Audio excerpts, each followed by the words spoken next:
미안하긴 한데 우리 둘째 생기면 어머니랑 같이 못 살잖아. 여행 보내드린 것만 해도 효자예요. 다른 집은 그냥 내쫓던데.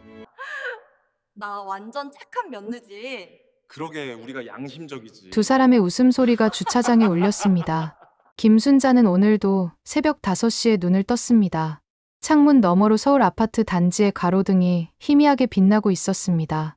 68세의 몸은 이제 예전 같지 않았지만 일찍 일어나는 습관만은 여전했습니다. 35년 전 남편을 잃고 혼자 반찬 가게를 운영하던 그때부터 몸에 밴 리듬이었습니다. 조용히 방문을 열고 거실로 나왔습니다.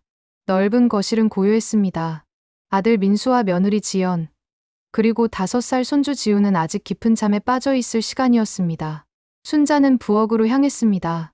냉장고를 열어 김치를 꺼내려다 멈칫했습니다. 자신이 담근 김치는 아래쪽 채소칸에 따로 보관되어 있었습니다. 위쪽 선반에는 며느리가 백화점에서 사온 포장 김치가 자리하고 있었습니다. 어머님 김치는 너무 짜요. 지난주 며느리가 했던 말이 귓가에 맴돌았습니다. 순자는 조용히 자신의 김치를 꺼내 작은 접시에 담았습니다. 밥은 어젯밤에 미리 해둔 것을 전자레인지에 데웠습니다.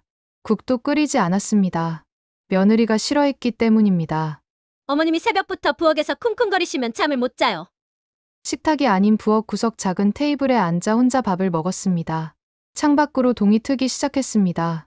오늘도 길고 긴 하루가 시작되는 것이었습니다. 5년 전만 해도 이렇지 않았습니다. 아들 민수가 결혼을 발표했을 때 순자는 정말 기뻤습니다. 시장 반찬 가게를 운영하며 모은 돈으로 아들을 대학에 보냈고 미국 유학까지 보냈습니다. 그리고 드디어 아들이 좋은 여자를 만나 결혼을 한다니 이보다 더한 기쁨이 있을까 싶었습니다. 엄마, 지연이가 엄마 모시고 싶대. 서울 와서 우리랑 같이 살자. 민수의 말에 순자는 눈물을 흘렸습니다. 혼자 시장 상가 근처 낡은 빌라에서 살던 삶이었습니다. 아들 곁에서 손주를 돌보며 여생을 보낼 수 있다니 꿈만 같았습니다. 서울 아파트는 넓고 깨끗했습니다. 순자에게는 작은 방 하나가 주어졌습니다. 창문으로 햇빛이 잘 들어오는 방이었습니다. 처음 1년은 정말 행복했습니다. 손주 지우가 태어났고 순자는 정성껏 아이를 돌봤습니다. 며느리 지연도 친절했습니다. 어머님, 정말 감사해요. 어머님 아니었으면 어떻게 애를 키웠을지 몰라요. 하지만 시간이 지나면서 무언가 달라지기 시작했습니다. 변화는 작은 것들부터 시작되었습니다. 어머님, 제가 요리할게요. 요즘 사람들은 이렇게 먹어요. 며느리가 순자가 끓인 된장찌개를 보며 말했습니다. 순자는 40년 넘게 끓여온 된장찌개였습니다. 하지만 며느리는 인스턴트 된장을 사용했습니다. 어머님 음식은 너무 짜요. 건강에 안 좋아요. 그날 이후로 순자는 부엌에서 조금씩 밀려났습니다. 옷차림에 대한 지적도 시작되었습니다. 어머님, 요즘 시대에 그런 옷은 안 입어요. 나가실 때 저희 좀 생각해주세요. 순자가 평생 입어온 편안한 바지와 블라우스였습니다. 하지만 며느리 눈에는 촌스러웠나 봅니다. 손주 돌보는 건 좋은데 요즘 이다감 모르시잖아요. 제가 할게요. 순자가 가장 사랑하는 손주마저 점점 멀어졌습니다. 더 힘든 것은 아들의 태도였습니다. 엄마, 지연이 말이 맞아. 시대가 변했어. 엄마도 좀 바뀌셔야지. 순자는 아무 말도 하지 못했습니다. 자신이 키운 아들이었습니다. 대학도, 유학도, 결혼 자금도 모두 순자가 마련해준 것이었습니다. 하지만 이제 아들은 아내 편만 들었습니다. 거실 소파에 앉아있는 시간이 많아졌습니다. 손주 지우가 거실에서 놀 때 순자는 멀찍이 떨어진 소파 구석에 앉아 있었습니다. 다가가고 싶었지만 며느리의 눈치가 보였습니다. 지우야, 할머니한테 가자. 순자가 손을 내밀면 지우는 잠시 망설이다 엄마 뒤로 숨었습니다. 어머님, 지우가 낯을 좀 가려요. 며느리의 차가운 목소리가 들렸습니다. 밤이 되면 순자는 자신의 방으로 들어갔습니다. 문을 닫으면 거실에서 들려오는 웃음소리가 희미하게 들렸습니다. 아들과 며느리, 손주가 함께 TV를 보며 웃는 소리였습니다. 순자는 그 웃음소리에 섞이지 못했습니다. 창문 밖을 바라보며 순자는 생각했습니다. 내가 짐이 된 건가? 거울을 보았습니다. 주름진 얼굴, 굽은 허리, 거칠어진 손. 68세의 노인이 거기 서 있었습니다. 어느 날 저녁이었습니다. 순자가 거실을 지나가는데 며느리와 아들이 소파에 앉아 대화를 나누고 있었습니다. 둘째 가지려면 방이 하나 필요한데. 며느리의 목소리였습니다. 그러게. 집이 좁아서 문제야. 아들이 한숨을 쉬었습니다. 순자는 복도로 들어가 자신의 방문을 닫았습니다. 가슴이 철렁했습니다. 그날 밤 잠이 오지 않았습니다. 창밖으로 서울의 야경이 반짝였습니다. 화려한 도시였지만 순자에게는 점점 낯선 곳이 되어가고 있었습니다. 시장 반찬 가게를 운영하던 시절이 그리웠습니다. 비록 힘들었지만 자신이 필요한 사람이었습니다. 손님들은 순자의 반찬을 좋아했고 순자는 자부심이 있었습니다. 하지만 지금은 달랐습니다. 아무도 필요로 하지 않는 존재, 그저 공간만 차지하는 짐덩어리. 순자는 어두운 방 안에서 조용히 눈물을 닦았습니다. 다음 날 아침이었습니다. 순자가 거실로 나왔을 때 며느리 지연이 환하게 웃으며 다가왔습니다. 어머님, 좋은 소식 있어요? 평소와 다른 밝은 태도였습니다. 순자는 의아했습니다. 저희가 어머님께 선물을 준비했어요. 정말 큰 선물이에요. 며느리의 눈빛이 반짝였습니다. 하지만 그 눈빛 어딘가에 순자가 알아챌 수 없는 무언가가 숨어 있었습니다. 순자는 알지 못했습니다. 이 순간이 자신의 인생을 완전히 바꿀 시작이라는 것을. 그리고 35년간 쌓아온 모든 것이 무너지는 동시에 진짜 자신을 찾게 될 전환점이라는 것을. 창밖으로 봄 햇살이 쏟아져 들어왔습니다. 하지만 순자의 가슴속에는 알 수 없는 불안감이 서서히 번져가고 있었습니다. 며느리 지연은 식탁에 여행 책자를 펼쳐놓았습니다. 어머님, 봐요. 파리 에펠탑이에요. 여기도 가시고 스위스 알프스도 가세요. 컬러풀한 사진들이 순자의 눈앞에 펼쳐졌습니다. 순자는 책자를 보며 어리둥절했습니다. 2주 동안 유럽 패키지 여행이요. 저희가 어머님께 드리는 선물이에요. 지연의 목소리는 달콤했습니다. 하지만 순자는 선뜻 믿기지 않았습니다. 아니야. 괜찮아. 돈도 많이 들 텐데. 순자가 손을 저었습니다. 어머님, 이미 다 예약했어요. 비행기표도 호텔도 다요. 지연이 순자의 손을 잡았습니다. 그 손길은 따뜻했지만 어딘가 어색했습니다. 어머님 평생 해외여행 한 번도 못 가보셨잖아요. 이번 기회에 꼭 다녀오세요. 회사에서 돌아온 아들 민수도 거들었습니다. 엄마, 우리 효도야. 엄마 고생 많이 하셨잖아. 이번 기회에 푹 쉬다 와. 순자는 아들과 며느리를 번갈아 보았습니다. 두 사람의 얼굴에는 미소가 가득했습니다. 정말 내 생각을 해서 그러는 걸까? 순자의 마음속에 의문이 피어올랐습니다. 그날 밤 순자는 잠을 이루지 못했습니다. 침대에 누워 천장을 바라보았습니다. 며느리의 갑작스러운 친절이 계속 머릿속을 맴돌았습니다.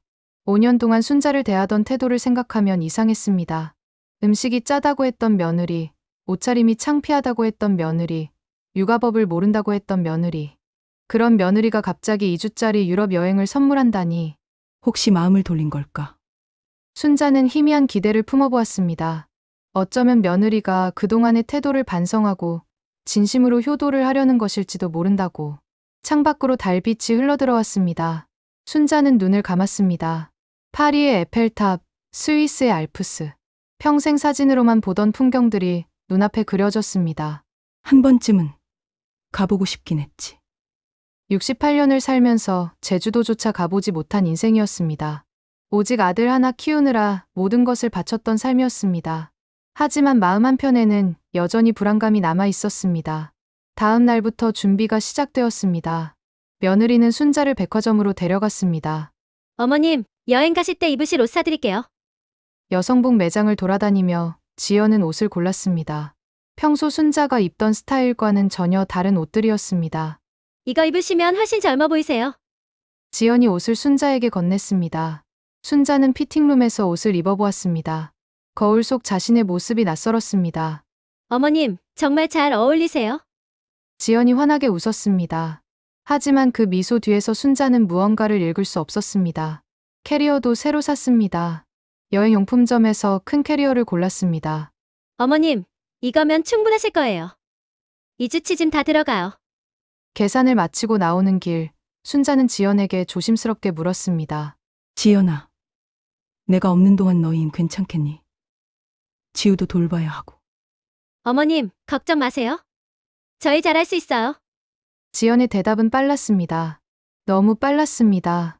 순자는 더 이상 묻지 않았습니다. 출발 3일 전이었습니다. 순자는 짐을 싸기 시작했습니다. 새로 산 캐리어에 옷가지를 하나씩 넣었습니다. 방문이 열리며 손주 지우가 들어왔습니다. 할매, 어디 가요? 할매가 잠깐 여행 다녀온단다. 순자가 무릎을 굽혀 지우의 눈높이에 맞췄습니다. 언제 와요? 2주 후에 올 거야. 금방이야. 지우는 순자의 손을 잡았습니다. 작고 따뜻한 손이었습니다. 할매, 빨리 와야 돼요. 그래. 할매가 빨리 올게. 순자는 지우를 꼭 안았습니다. 아이의 체온이 가슴으로 전해졌습니다. 지우야, 거실로 나가자. 할머니 짐 싸시게. 복도에서 며느리의 목소리가 들렸습니다. 지우는 순자의 품에서 빠져나가 밖으로 나갔습니다. 순자는 다시 짐을 쌌습니다. 옷, 세면도구, 약, 2주치 물건들을 챙겼습니다. 캐리어가 점점 채워졌습니다. 서랍 깊숙한 곳에서 낡은 지갑을 꺼냈습니다. 그 안에는 남편의 사진이 들어 있었습니다. 35년 전 모습 그대로였습니다. 여보, 나 혼자 여행 간다고. 이상하지? 순자는 사진 속 남편에게 조용히 말했습니다. 뭔가 불안해. 하지만 가봐야 알겠지. 사진을 다시 지갑에 넣고 캐리어를 닫았습니다. 출발 전날 밤이었습니다. 저녁 식사 자리에 가족이 모였습니다. 오랜만에 함께하는 식사였습니다. 어머님, 내일 출발이시니까 오늘은 제가 특별히 준비했어요. 지연이 상을 차렸습니다. 갈비찜, 잡채, 전 등 푸짐한 음식들이었습니다. 어머님, 많이 드세요? 2주 동안 한식 못 드실 텐데. 순자는 젓가락을 들었습니다. 음식은 맛있었습니다. 하지만 목으로 잘 넘어가지 않았습니다. 엄마, 많이 먹어. 여행 가서 힘들면 안 되잖아. 민수가 말했습니다. 순자는 아들을 바라보았습니다. 아들은 웃고 있었습니다. 며느리도 웃고 있었습니다. 하지만 그 웃음이 왜인지 순자의 마음을 무겁게 했습니다. 고맙다. 민수야. 지연아. 순자가 조용히 말했습니다. 뭐려, 어머님. 당연한 거예요. 지연이 대답했습니다. 식사를 마치고 순자는 자신의 방으로 돌아왔습니다. 캐리어가 방 한쪽에 놓여 있었습니다. 내일 아침이면 공항으로 떠날 짐이었습니다. 순자는 침대에 앉았습니다. 이게 맞는 걸까? 마음속 불안감은 점점 커졌습니다. 하지만 이미 모든 게 준비되었습니다. 비행기표도, 호텔도, 짐도. 순자는 창밖을 바라보았습니다. 서울의 야경이 반짝였습니다. 내일이면 이 풍경을 2주 동안 보지 못할 것입니다. 그래. 여행 다녀와서 다시 생각하자. 순자는 스스로를 다독였습니다. 하지만 가슴속 깊은 곳에서는 무언가가 계속 속삭이고 있었습니다. 이것은 선물이 아니라는 것을. 다음 날 새벽이었습니다. 순자는 새벽 4시에 일어났습니다. 공항까지 가려면 6시에는 출발해야 했습니다. 세면을 하고 옷을 입었습니다. 며느리가 사준 새 옷이었습니다. 거실로 나가자 민수와 지연이 이미 준비를 마치고 있었습니다. 엄마, 아침 먹고 가자. 아니야, 괜찮아. 공항에서 먹을게. 순자는 고개를 저었습니다. 아침을 먹을 수 있을 것 같지 않았습니다. 차에 캐리어를 실었습니다. 새벽 공기는 차가웠습니다. 어머님, 조심히 다녀오세요. 지연이 말했습니다. 그 목소리는 밝았습니다. 너무 밝았습니다. 차는 고속도로를 달렸습니다. 창밖으로 서울의 새벽 풍경이 지나갔습니다. 순자는 뒷좌석에 앉아 조용히 생각했습니다. 2주 후에 돌아오면 뭐가 달라질까? 그때는 몰랐습니다. 2주 후 돌아올 집이 사라질 거라는 것을. 그리고 자신의 인생이 완전히 바뀔 거라는 것을. 차는 인천공항을 향해 달려갔습니다. 동쪽 하늘이 서서히 밝아오고 있었습니다. 새로운 하루가 시작되고 있었습니다. 하지만 순자에게는 무언가 끝나는 듯한 기분이 들었습니다. 인천공항 출국장은 사람들로 붐볐습니다. 순자는 캐리어를 끌며 천천히 걸었습니다. 민수와 지연이 양옆에서 함께 걸었습니다. 엄마, 여기서 체크인하면 돼. 민수가 항공사 카운터를 가리켰습니다. 순자는 고개를 끄덕였습니다. 체크인 절차를 마쳤습니다. 캐리어는 벨트 위로 사라졌습니다. 순자의 손에는 여권과 탑승권만 남았습니다. 어머님, 이제 출국장으로 들어가시면 돼요. 지연이 출국장 입구를 가리켰습니다. 그래. 알았어. 순자는 가방을 메고 출국장을 향해 걸었습니다. 엄마, 조심히 다녀와. 뒤에서 민수의 목소리가 들렸습니다. 어머님, 2주 뒤에 봬요. 지연의 목소리도 들렸습니다. 순자는 손을 흔들었습니다. 돌아보지 않고 계속 걸었습니다. 출국장 입구가 가까워졌습니다. 그때였습니다. 순자는 멈춰 섰습니다. 휴대폰 충전기. 가방을 열어 확인했습니다. 충전기가 없었습니다. 집에 두고 온 것이었습니다. 2주 동안 충전기 없이는 안 되는데. 순자는 다시 돌아섰습니다. 출국장 밖으로 나왔습니다. 민수에게 전화를 걸었습니다. 하지만 받지 않았습니다. 주차장으로 갔나 보구나. 순자는 주차장을 향해 걸었습니다. 다행히 아직 멀리 가지는 않았을 것입니다. 지하 주차장으로 내려가는 계단을 걸었습니다. 냉기가 올라왔습니다. 주차장은 넓고 어두웠습니다. 차들 사이로 발소리가 울렸습니다. 순자는 민수의 차를 찾아 천천히 걸었습니다. 그때 익숙한 목소리가 들렸습니다. 드디어 보냈네. 며느리 지연의 목소리였습니다. 순자는 발걸음을 멈췄습니다. 2주면 충분하지? 지연의 목소리가 계속 들렸습니다. 순자는 차 뒤에 숨었습니다. 그래, 그 사이에 이사 다 끝내자. 엄마 오기 전에. 아들 민수의 목소리였습니다. 순자의 심장이 빠르게 뛰기 시작했습니다. 어머님 짐은 원룸에 다 옮겨놓고 열쇠는 경비실에 맡기면 돼. 지연의 목소리는 경쾌했습니다. 순자는 숨을 죽였습니다. 손이 떨렸습니다. 어차피 연락도 잘 안 받으시니까 문자로 주소만 보내면 되고. 미안하긴 한데 우리 둘째 생기면 어머니랑 같이 못 살잖아. 민수의 목소리에는 미안함보다 안도감이 섞여 있었습니다. 공간도 없고 어머니 방을 둘째 방으로 써야 하는데 여행 보내드린 것만 해도 효자예요. 지연이 웃으며 말했습니다. 다른 집은 그냥 내쫓던데. 나 완전 착한 며느리지? 그러게. 우리가 양심적이지. 민수도 웃었습니다. 두 사람의 웃음소리가 주차장에 울렸습니다. 순자는 차 뒤에서 움직이지 못했습니다. 다리에 힘이 풀렸습니다.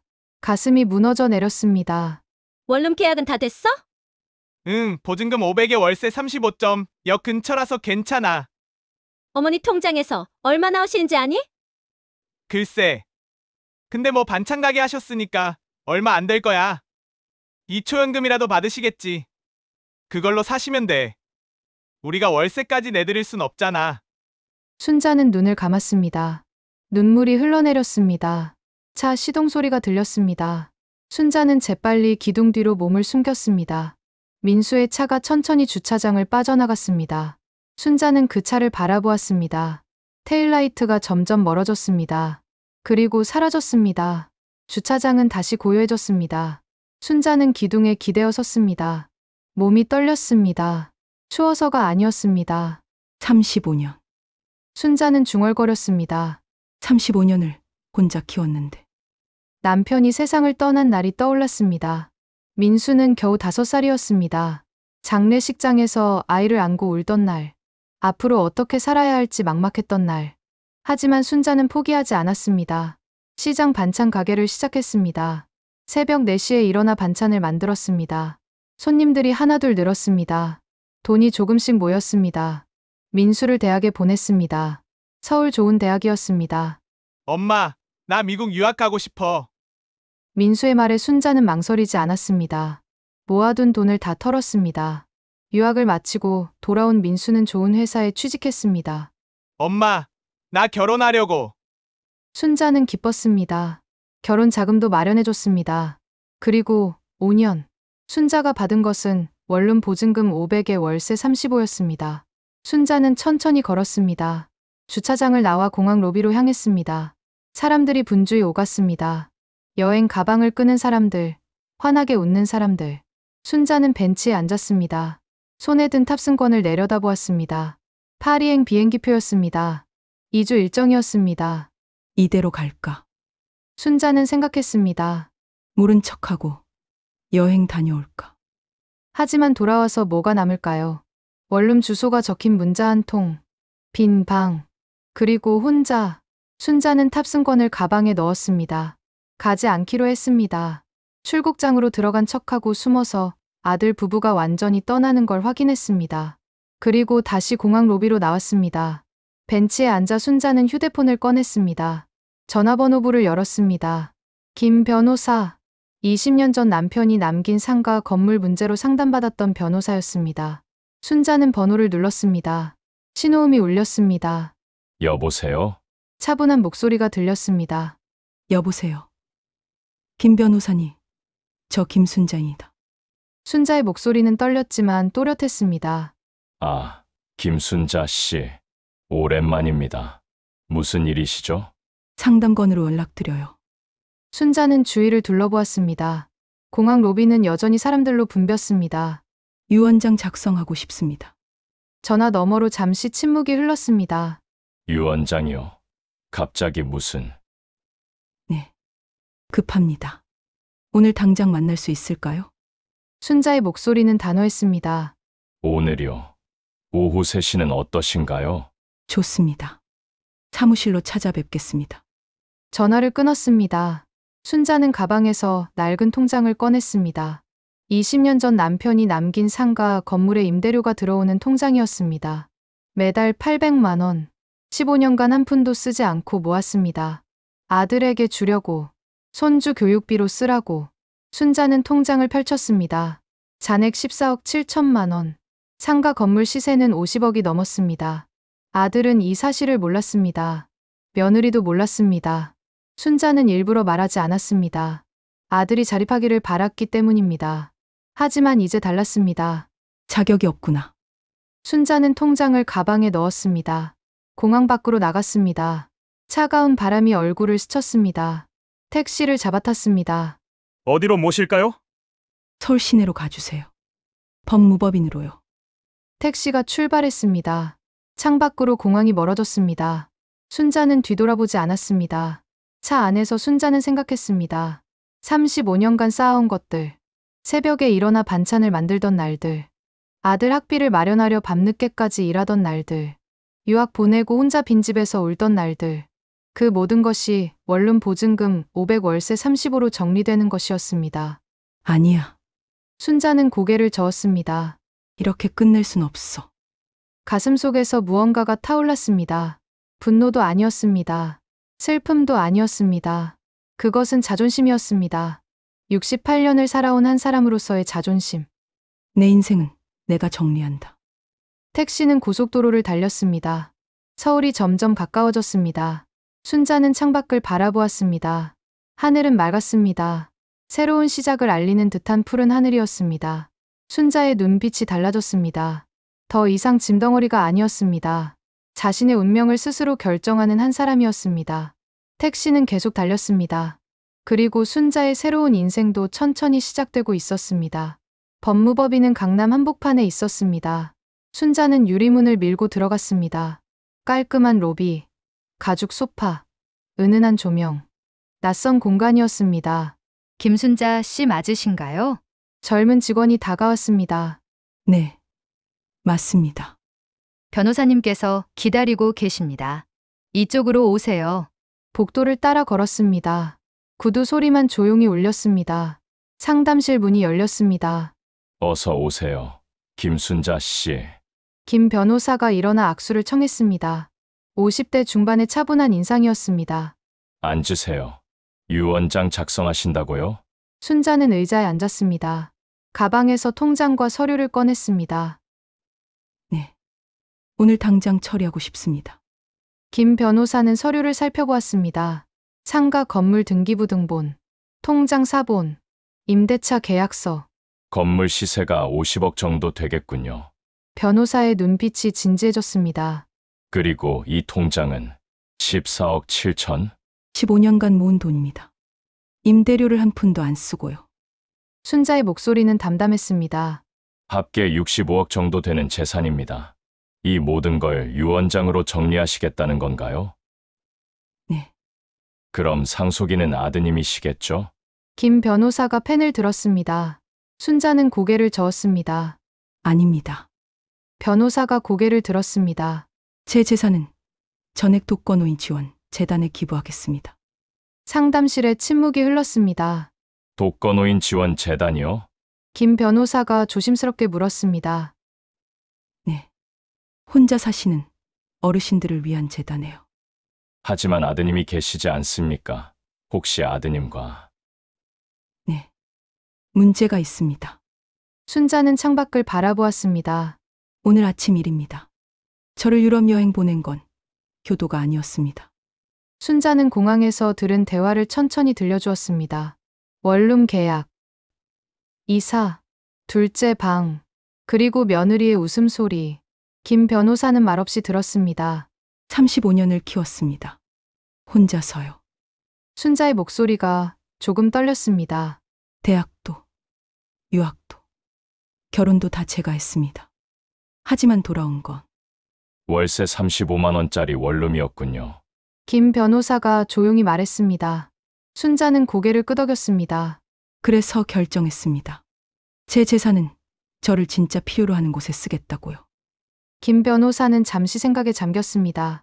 김순자 씨, 제 의견을 말씀드려도 될까요? 네. 말씀하세요. 유언장은 언제든 작성 가능합니다. 하지만 한 가지 방법이 더 있습니다. 순자가 변호사를 바라보았습니다. 생전 증여입니다. 살아계실 때 바로 재단에 기부하시는 겁니다. 차이가 뭔가요? 유언장은 돌아가신 후에 효력이 발생합니다. 하지만 생전 증여는 지금 당장 가능합니다.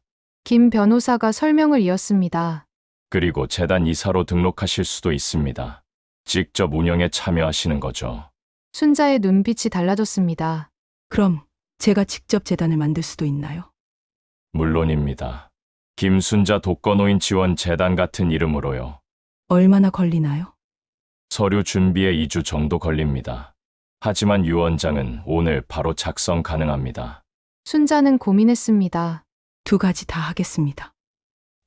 네, 유언장도 쓰고 재단 설립도 준비하겠습니다.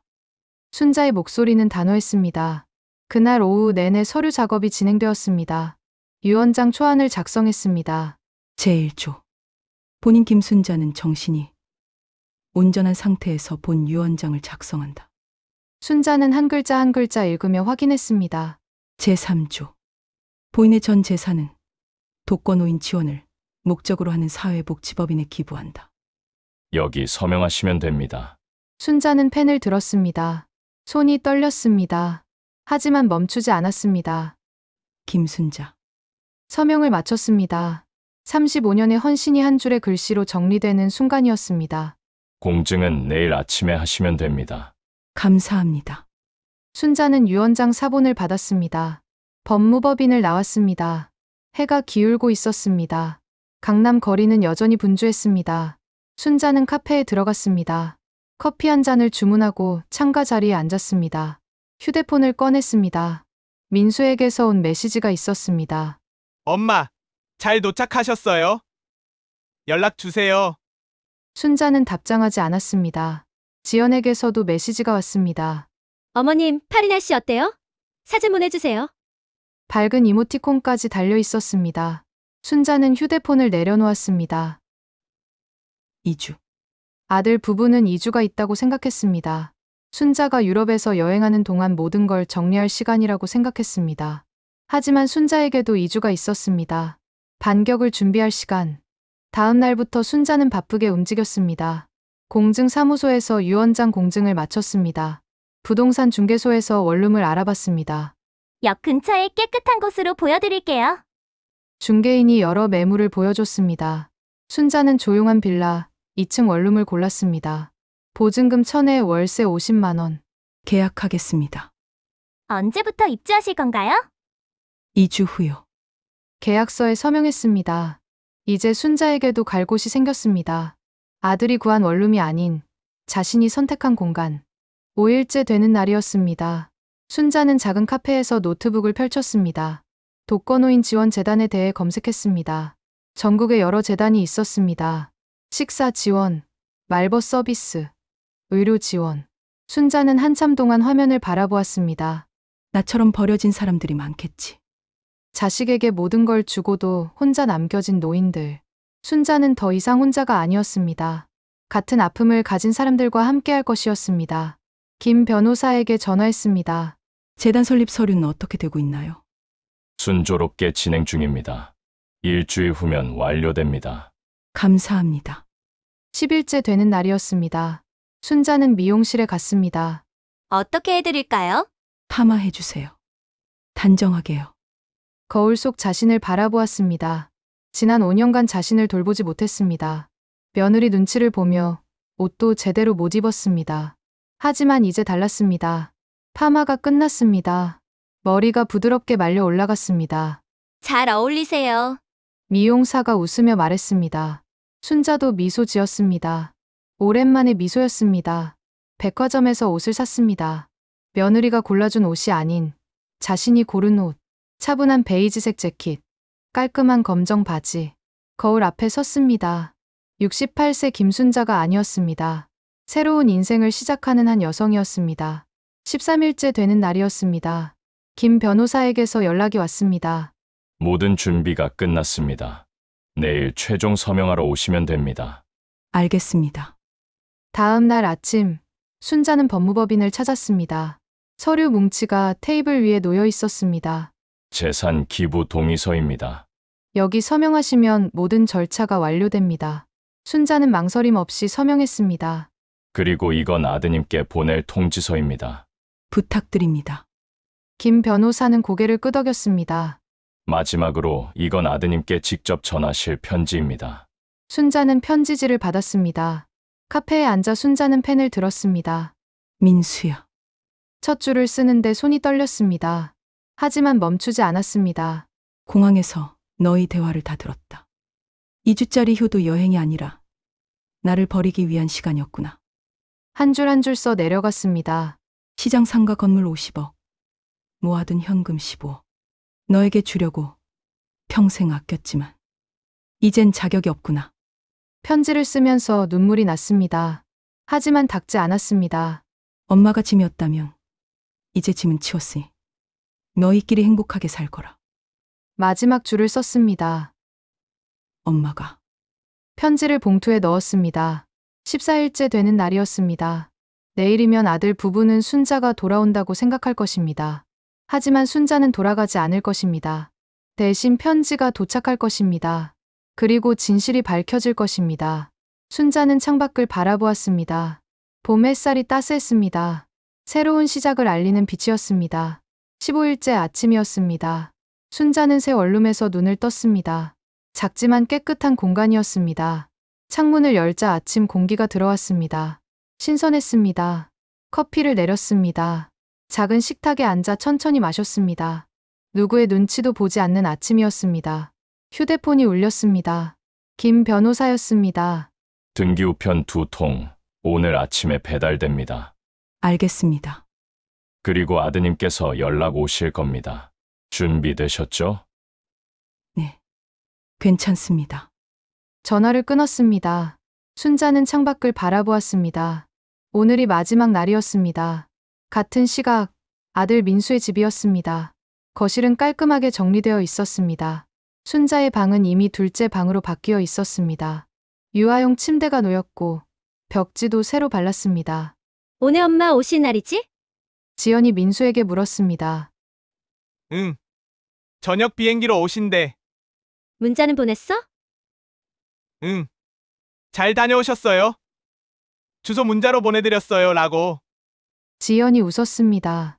우리 정말 착하지 않아? 원룸도 구해드리고. 그러게. 다른 집은 그냥 내보내던데.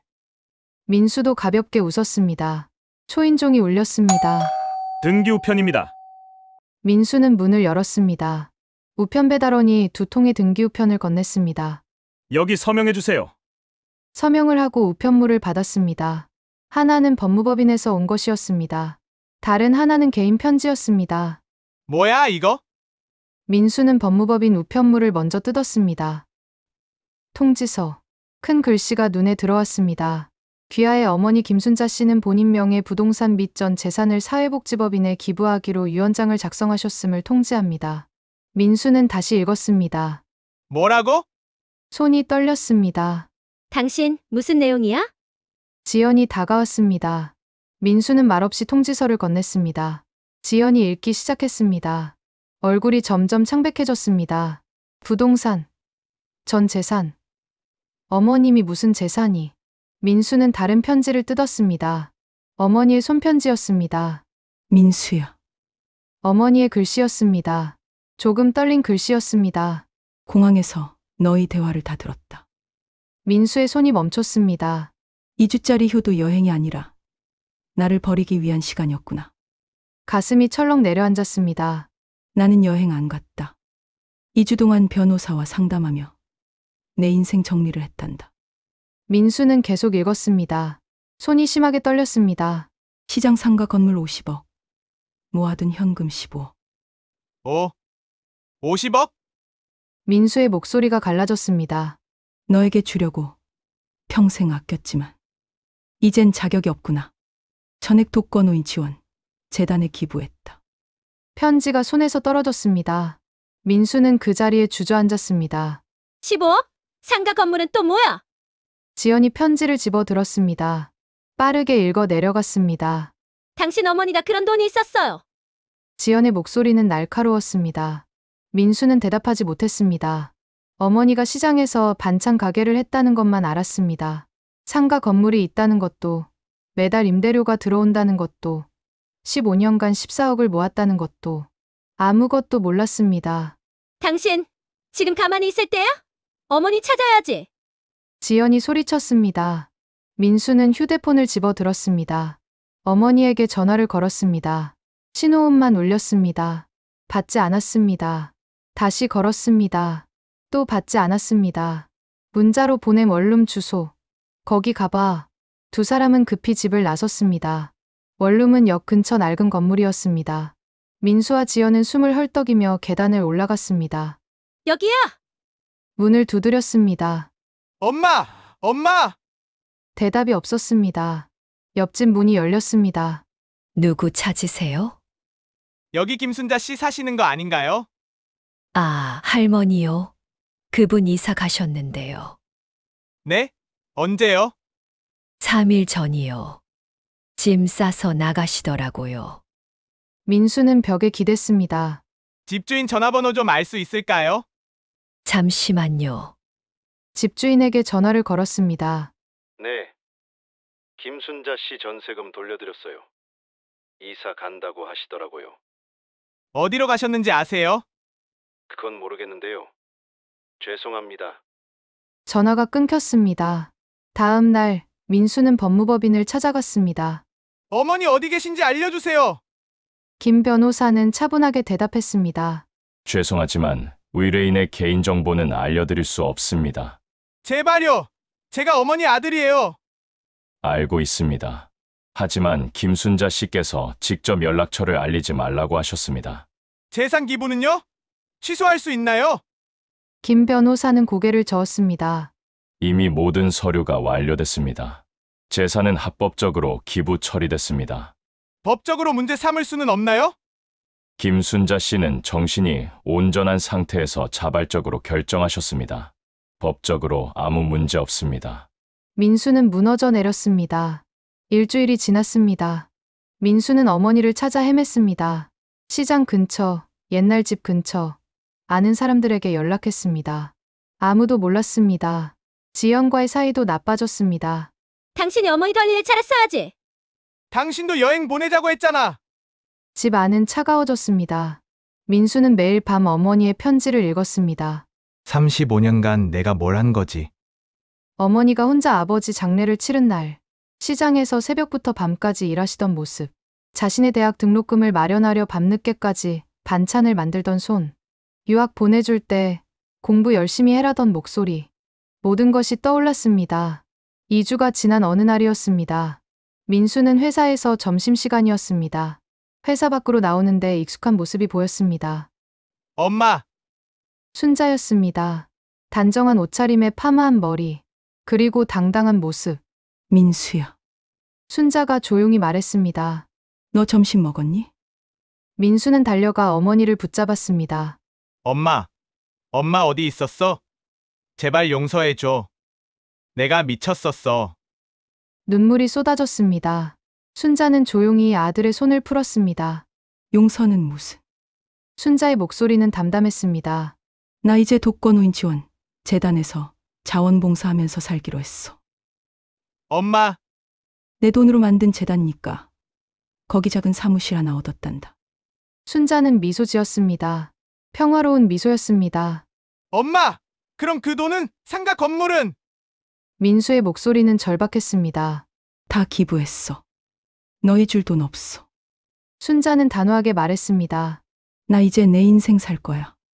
뒤에서 지연이 달려왔습니다. 어머님, 제발요. 저희 다 잘못했어요. 지연이 순자의 앞을 막아섰습니다. 둘째도 포기할게요. 같이 살아요. 제발요. 순자는 지연의 손을 가만히 뿌리쳤습니다. 지연 씨, 순자의 목소리는 차가웠습니다. 공항에서 한 말 기억나요? 지연의 얼굴이 창백해졌습니다. 여행 보내드린 것만 해도 효자라고 했잖아요. 그건 제가 잘못 생각했어요.